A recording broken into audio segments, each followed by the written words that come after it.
How's it going, guys? My name is Carter Sirach, host of the Productive Dude YouTube channel. And in today's video, I'm bringing you 34 fresh tips and tricks to help you get along better in Notion. The last video I created, 49 marvelous Notion tips, got over 250,000 views, and you guys are still watching it and loving it like crazy. So that's why I wanted to bring you an extra 34 tips and tricks in today's video. At the end of this video, I'll have an end screen that takes you to that 49 tips video. So after these 34, if you want 49 more, then just stick around a little bit longer. By the way, there's tons of resources down in the description. So if you scroll down there and open that up, you can find all of the resources that you need, and you can skip around to the chapters and find the tips that you're looking for. And before we get into this one, guys, please leave a like. This took a ton of work and research on my end, a lot of filming, hours into it. And then also we have the editor team and the bloggers that are going to be creating even more great content around this. So please go ahead and drop a like for all of us. Without further ado, let's jump right in. Tip number 1 is to use this code right here. I'm just going to copy it and paste it. And you can create these amazing colorful dividers of all different colors. Let's try blue or yellow. And you can also change the size of them. Let's just change it to black to show you an example of that.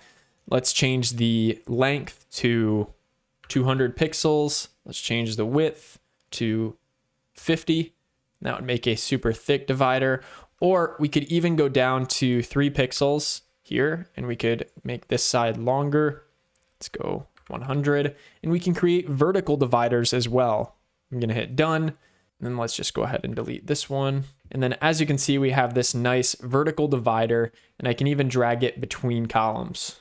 Tip number 2 is going to help you quickly edit databases. And this is a feature that we've seen for years in Excel. So jumping right in here, if you go to the border in any of your databases between the properties and you double click, it's going to size it down to the area of the longest name in this case. If I wanted to, I could do the same with tags. Another cool feature is if you go down to this bottom right corner here and you click and drag vertically, you can quickly add the same tag throughout all of these names. This even works for the relation property and other properties as well. It used to be a whole lot harder to create columns, but tip number 3 is to create easy columns using Notion's new column block type. This is super simple. All you have to do is hit slash and then start typing out column, and you'll notice that you have this new advanced block that Notion has somewhat recently added, where you can add 2, 3, 4, or 5 columns. So let's just hit 3 columns. And as you can see, we have 1, 2, and 3 columns built for us right here. It was super easy. We didn't even have to do any dragging or creating of these columns ourselves like we used to have to do in Notion. It used to be that we couldn't align our images to the left, right, and center of the page, but now Notion allows you to align your images to the left, right, and center. So tip number 4 is to align your images properly to make them look nice. So to do this, you're just going to hover over the image, hit align, and then you can align it to the left, you can align it to the right, or you can align it to the center. Tip number 5 is to change the way that your pages open in Notion. To do this, you're just going to hover over your database, click these 3 dots, go to layout, and then at the bottom here, it's going to say open pages in. Here you can click and you can set a default of side peek, center peek, or full page. Side peek looks like this, where it opens up, and you can even change how far out the side peek goes if you just want it to come out a little bit like that. I've dragged it there now. If I click out, I can open the next one and it will actually save that setting. So if I drag that and open up this next one, it will stay at wherever I set it for that side peek. Now let's change it to center peek. If I hit open, it's going to open it up in the middle like so, or I could opt for the full page option, which opens up a full page. To get back, I would just hover over here and I would just hit this button to pull me back to that database. Tip number 6 is to check out the mobile carousel feature on the phone. They just added this new feature that allows you to quickly jump back into a page that you've been working in. And it's this nice mobile carousel, which I find to be quite intuitive. It allows you to just find a page that you're interested in and then click into it.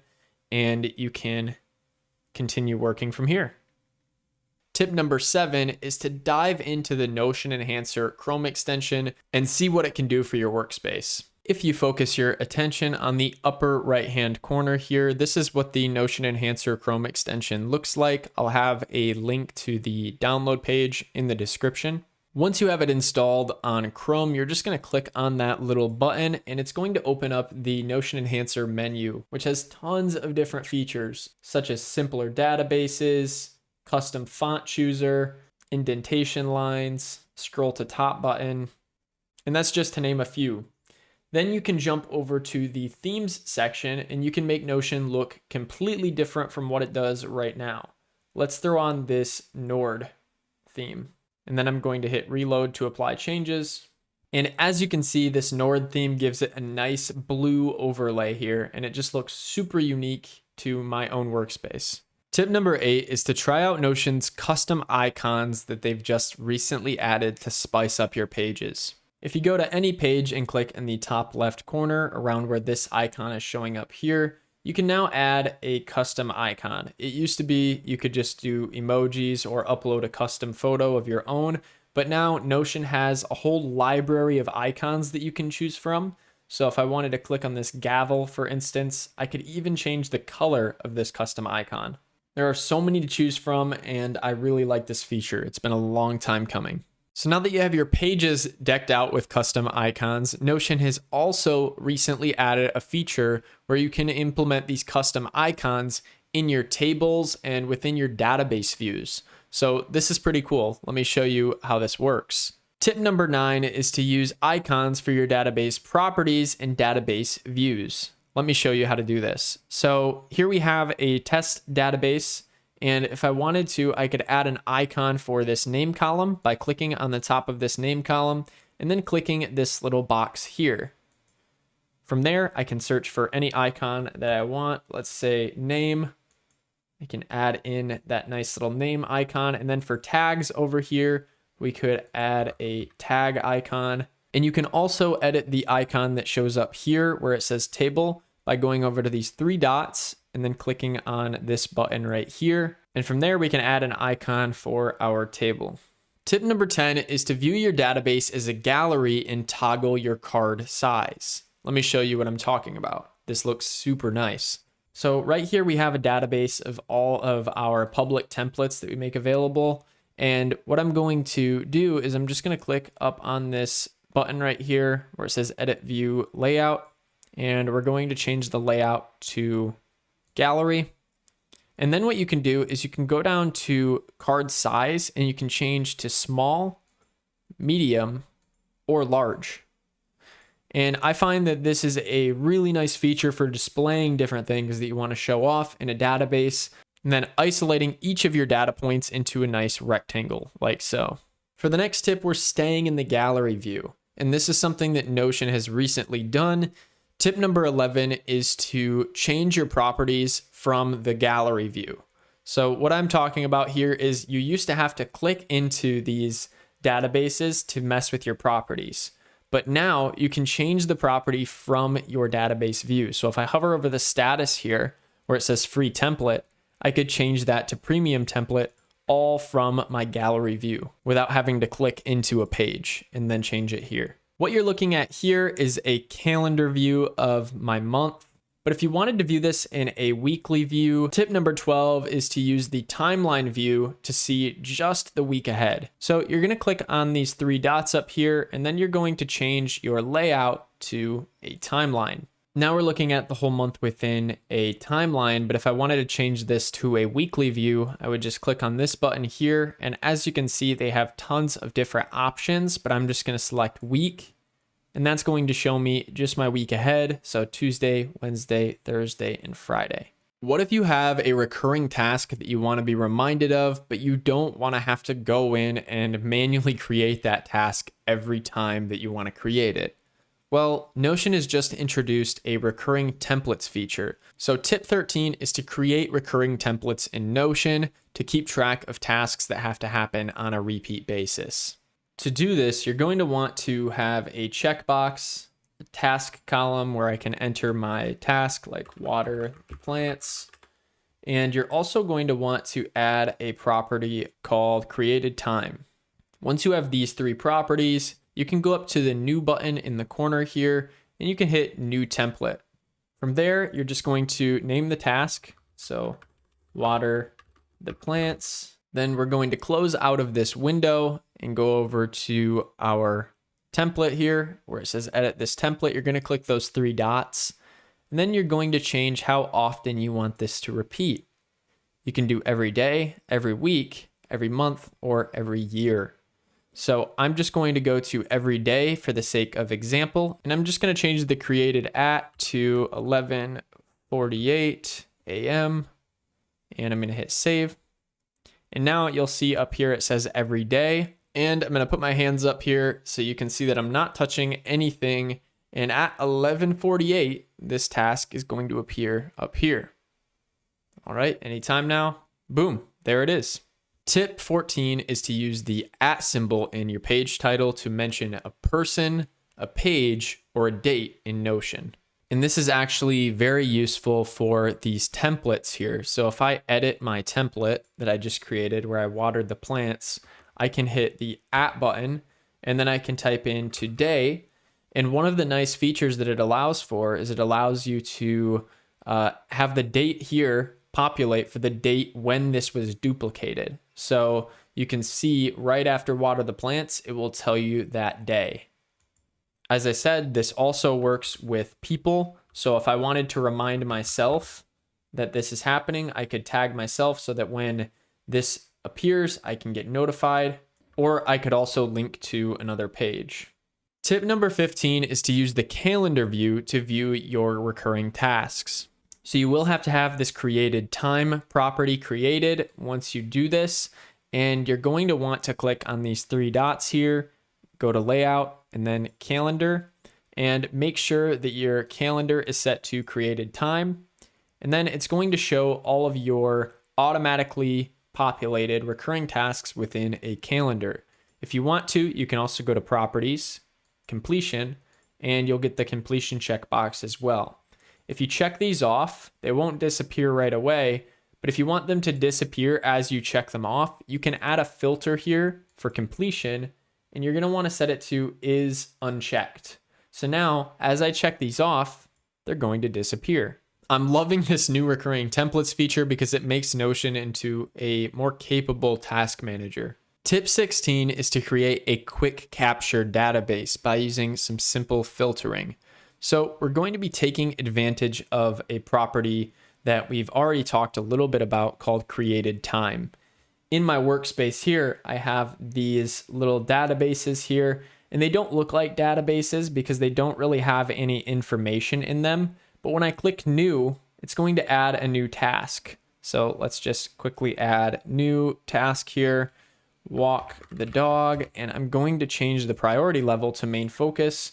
And boom, it's right here in my task manager, and it was that quick. This also works for notes and bookmarks. So I'm here in my bookmarks database, and I'm going to show you if I hit new on bookmarks here, and then I enter something like productive dude, I can then enter productivedude.com. And as you can see, it populates right into my bookmark manager without showing any pages in here. Now, the way that I accomplish this with this quick capture database is I go to this three dots right here and I turn the layout to list so it looks super clean. And then we also click on these three dots, go to filter, and we set a filter for created time is empty. Now, if something gets created, the created time is not going to be empty. It's impossible for the created time to be empty.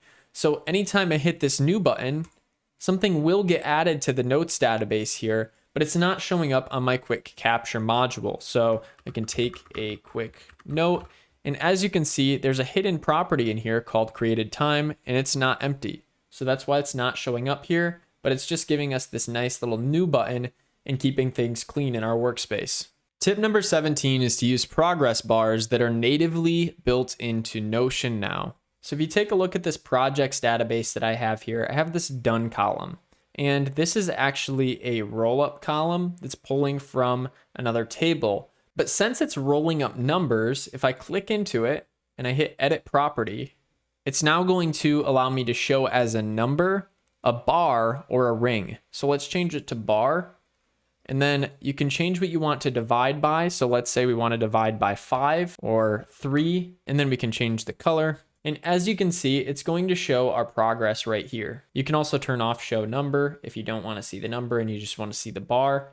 And then as I check tasks off over here, it's going to fill that bar up. Tip number 18 is to check out our template store on Gumroad. You can find the link in the description. And we have tons of Notion templates over there. Some of them are free, some of them are paid, but they're all going to help you get along better and learn Notion. Tip number 19 is to create multiple views within your single database of different databases or just different views of that database. I can create a database by hitting / and then typing database. I'm just going to hit enter on the inline database. And now I can give it a name. And from here, if I hit the plus button up here, I can create another view of this database. So we could look at it as a board, for instance. And then if we add some tags in here, now we could toggle between our board and our table view. If you type / and then you type in linked, you can get this linked view of database. And if you click on that, you can select from multiple different data sources. So maybe here we want to show our public templates. So we could rename this to public templates. And then if you click on the new button here, it's going to allow you to select another data source. So we could even pull from a different database, like our bookmarks, for instance. And now if I open this as a full width page, you'll see that these are side by side and they're two different databases. So we have our public templates and our all bookmarks databases right next to each other. Tip 20 is to utilize subpages in Notion. So right here, we are looking at a CRM database that I built. And within this CRM, I can click on one of my companies like Productive Dude here. And you'll notice that it has some relations to it, right? We have people and deals. So if I click on this people button right here, you'll notice that we have the people that are related with this company, me and my brother. And if I click into this button right here, I can show different properties that are related to these as well. So I could even throw in our email or our phone if I wanted to. And then if we click on those, it'll call or email directly. You can also view this as a subpage. So if I click on these 3 dots here in the corner, then I go to customize page, you'll see that we have these sections here. One, we have deals, which is one of the relations to this company database. And the other one is people. I can change from minimal to as page section, and then it's going to show our email and our phone here in this page section. I can click this edit button here and I can hide these again if I would like to. Tip 21 is to create subgroups in your databases so that you can find a specific piece of data that you're looking for. This is a much more organized way of looking at databases. So right now I just have a basic table with some books. These also have an author property, a rating property, and a genre property. So if I head over to the corner here, click on these 3 dots, and then go to layout, I'm going to want to change this to a board view. Now that we're in board view, it's grouping them by author. But what I want to do is group by, let's say, genre. Then I'm going to hit the back button, and then we're going to go down to where it says subgroup. I'm going to click on that, and then we're going to click rating. Now, if I want to, I can see each genre sorted by rating. So if I go to 3-star, you'll see that the epic and tragedy books don't really get that high of a rating. As I go down the list to this 4-star here, I'll see that satire has a 4-star and so does tragedy. And then this 5-star is for a coming of age. Tip 22 is to hold shift and scroll to scroll horizontally throughout your databases.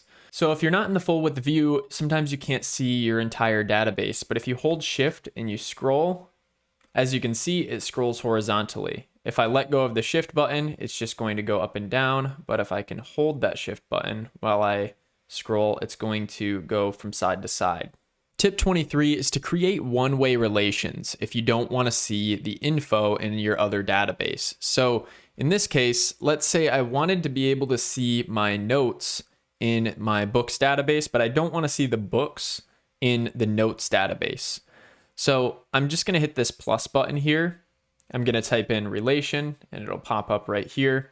I'm going to click relation and then we're going to find my notes. I'm going to click on notes.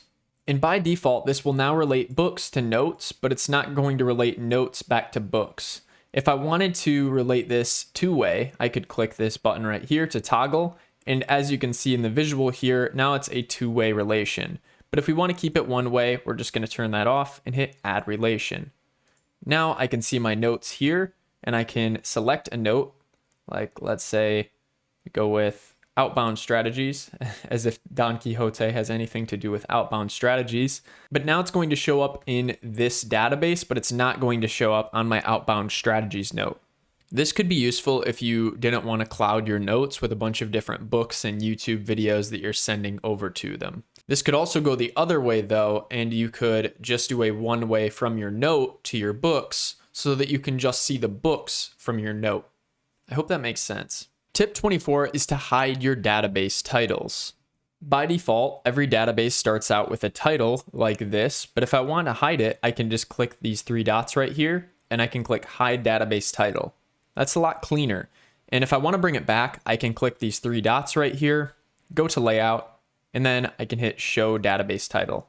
Tip 25 is to wrap your columns if it makes sense.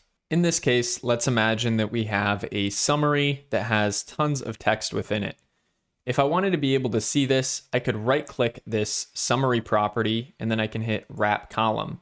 And that's going to make it so that we can see everything right here. I'm going to quickly go in and unwrap that column. And then just so you guys know, you can also go up to this three dots button here and you can go down to layout and then hit wrap all columns if you want all of the columns to be wrapped.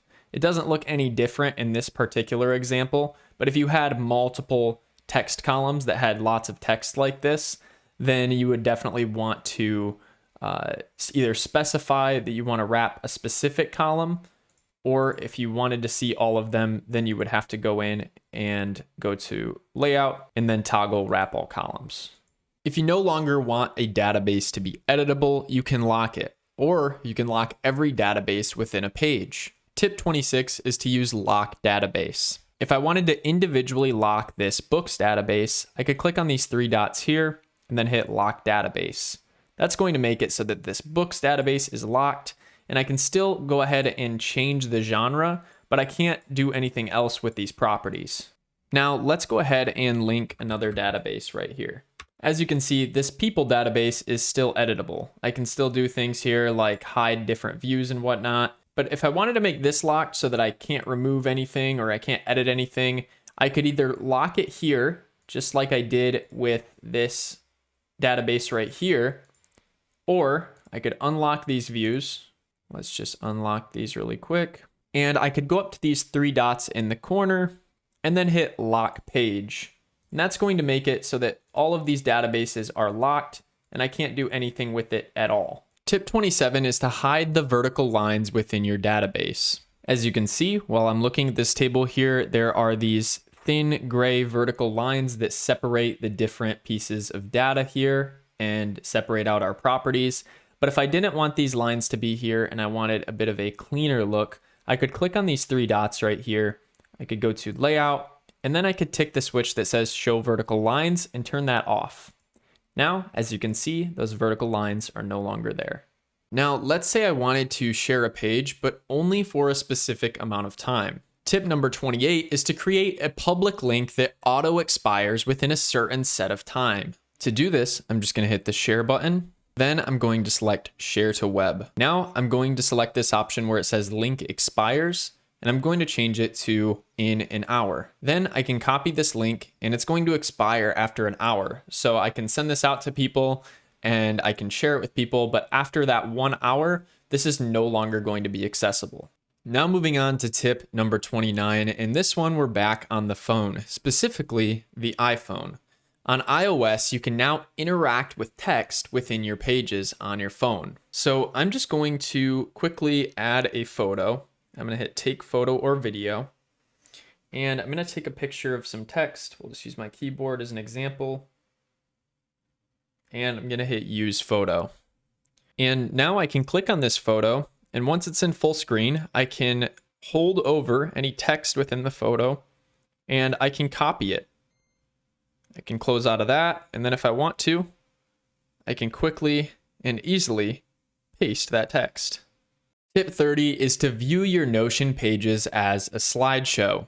So jumping back over to my computer here, these are some pictures that I took when I was in Sedona, Arizona on a trip to Devil's Bridge, or Devil's Ridge, I believe this is called. It was pretty cool and got some awesome pictures. So what I'm able to do here now is if I click into one of these just by double clicking, it's now going to allow me to hit this next button and slideshow through all of these images that are within that page. I can also hit this download button here, and I can even zoom in and drag around.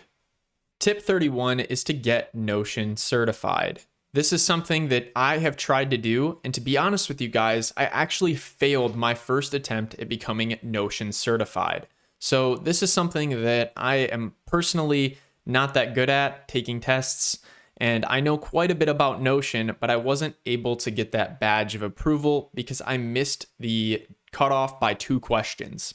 So just because I didn't get it doesn't mean that you can't get this. Notion certification has a lot of benefits. You can showcase your verified badge across your digital profiles, get featured on the Notion blog for your creations, build a business or professional brand with support from the Notion team, and gain access to exclusive resource hubs. So there's kind of different levels to this. They have the Notion Essentials badge, the Notion Settings and Sharing badge, and then they also have the Notion Certified Consultant, which is a highly coveted program that not a lot of people get to join. But these are the different certifications you can get. I'll have a link to this Notion certification page below, and I'm going to be continuing to strive for this certification, and I hope that you guys can get this certification as well. Let me know below if you are Notion certified. Tip 32 is to resize individual rows within your columns on a Notion page. Let me show you what I'm talking about because that might sound a little bit confusing. So right now we're viewing this in a boxed layout, meaning it's not a full width page. If you want to turn it to full width, you can right there, and that'll make everything full width. But let's go back to our boxed layout. And what you can do is you can actually drag just this image if you want to, so that everything else is within a boxed layout, but this image isn't. Tip 33 is to add columns within columns in Notion. So right now we have a column here and we have a column here. And let's say I wanted to have 2 columns or 3 columns underneath this side. To do that, you have to go ahead and hit /page, hit enter. And now we're on a new page. I'm just going to call this 3 columns. And then we're going to hit / and I'm going to type in column. And we're going to hit this 3 columns. And then I can enter something here, and finally enter another thing here. Now, if I go back to that original page and I scroll down to where our page called 3 columns is, I can right click it and hit turn into text. And now it's going to include our 3 columns. I can delete that initial page name there. And now we have 3 separate columns, which is pretty neat. It's kind of hard to do that. This is somewhat of a workaround to get the columns within columns, but I still think it's pretty neat because you might need to use that sometime. Tip 34 is to use the Notion widgets on your iPhone. So if you hold down your screen and click this plus button in the upper left-hand corner, then type in Notion, you'll see Notion pop up. Then click on the Notion app and just select the first one, page, and hit add widget. Now, if I hit this tap and hold to set up, it's going to open up that page. I can choose my workspace, and then I can go deeper here on page, and I can choose which page I want this to pull me to. Let's say I want it to pull me to my notes page. I would click on notes and hit done. And now that link will quickly take me to my notes within Notion. Thank you so much for watching all the way through. Now, if you're ready for some more Notion tips, check out my 49 Notion tips video. All of the tips in that video are unique, and you can find even more tips that you probably didn't know about Notion. Thank you so much for watching. Subscribe and hit post notifications to stay updated with our content. Like this video for the YouTube algorithm. All right, we'll see you in the next one.